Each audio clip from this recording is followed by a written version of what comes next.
Oh, this is great. This is great. Yesterday, I told you about the LA ports, that they were going to start assessing fines, which would have cost in the tens, if not hundreds of millions of dollars within a week. The officials have delayed that until November 22nd. Yeah. So that's good. That's really good. We got that going for us. California gas prices hit a record for a second consecutive day. They're banning drilling near New Mexico's, Chaco Canyon. Goya says... near is a little bit of a stretch, too. What is it, 10 miles? I mean, I guess that's near if you're driving a car quickly. Yeah, well, if you're going to the sun, the moon is near, too. Goya says with inflation, they're going to have to hike their prices. Nestle says they're hiking their prices. Tyson Foods says they're going to hike their prices. Kraft, they're hiking their prices by 20%. IBM says inflation fears could trigger some chaos. Interesting choice of words there. General Motors revoking heat seat option due to chip shortage. So even the cars you are going to get are not going to be the car that you necessarily want. But that's all part of the process. We have to expect less. Carol Roth is the author of The War on Small Business. If you want to know what happened in COVID and how this is all playing out for the average person, make sure you read The War on Small Business. She's a former Wall Street investment banker, turned to Jesus, and started going, wait, nobody's really caring about the small business. Carol Roth is with us now. Hi, Carol. How are you? Hey, glad I'm doing well. How are you? Very good. So last time you were on, we talked about, preparing, and I asked you specifically about, gas and oil and natural gas for heat, and we've had some updates, and I wanted to get your thoughts on this. Sala Marova has come out and said that she wants oil, gas, and coal companies to go bankrupt for climate change. And I think that is the plan from the left and this administration. That's not radical to them. Do you believe that?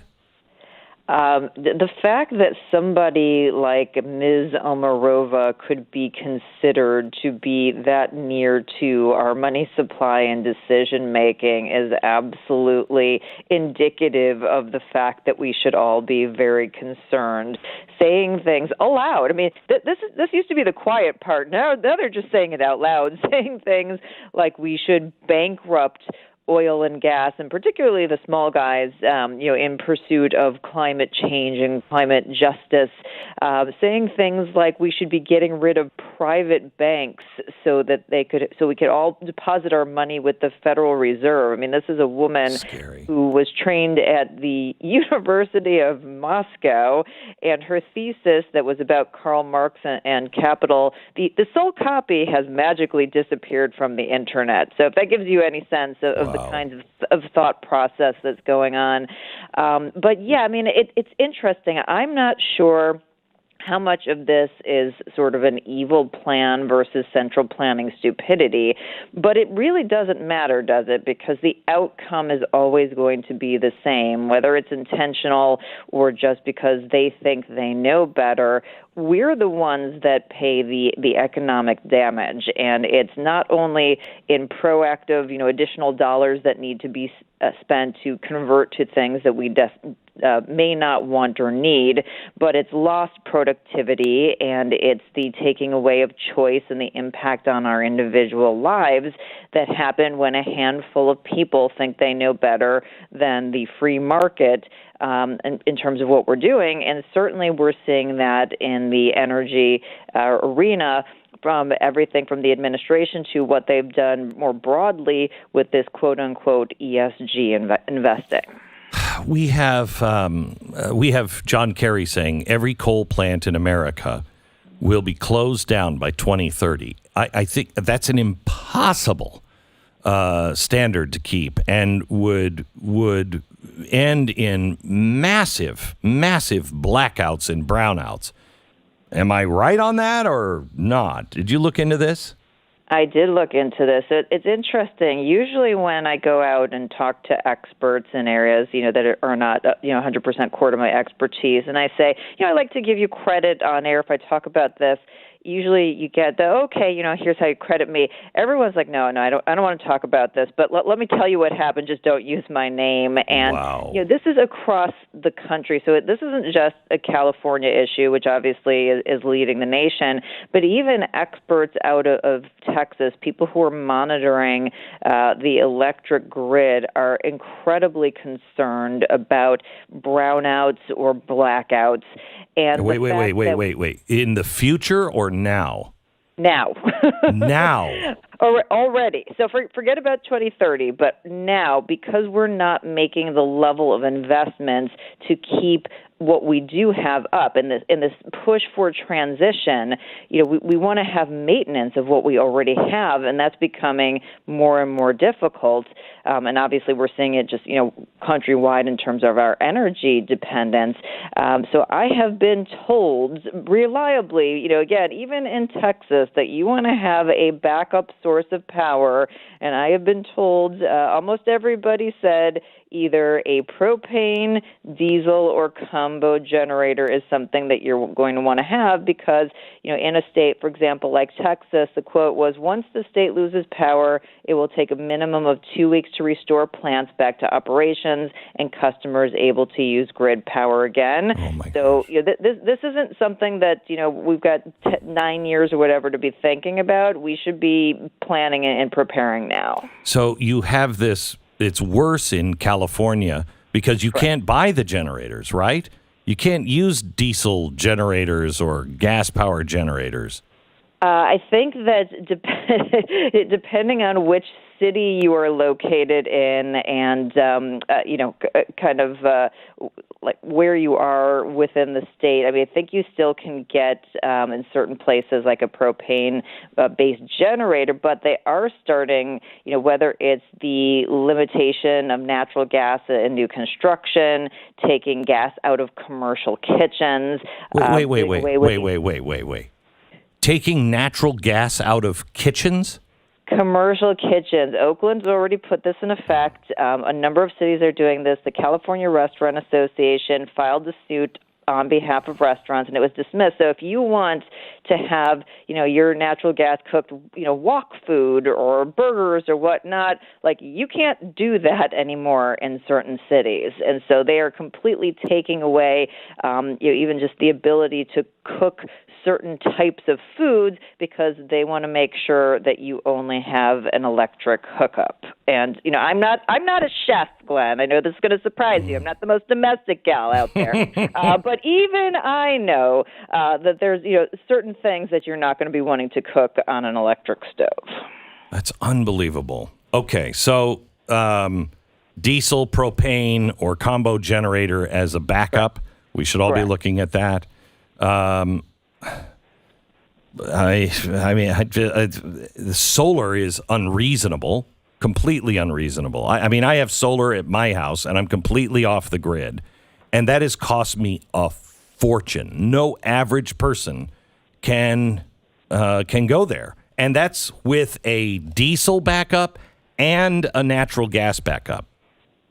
Yeah, unfortunately, the technology isn't there for what the proponents of it would like for it to be. Not to say that it might not be in the future, but we're not there, and that's the problem. Is that they're trying to push us in a direction where we're just not prepared for it, and it's going to create issues on a financial and personal level for people.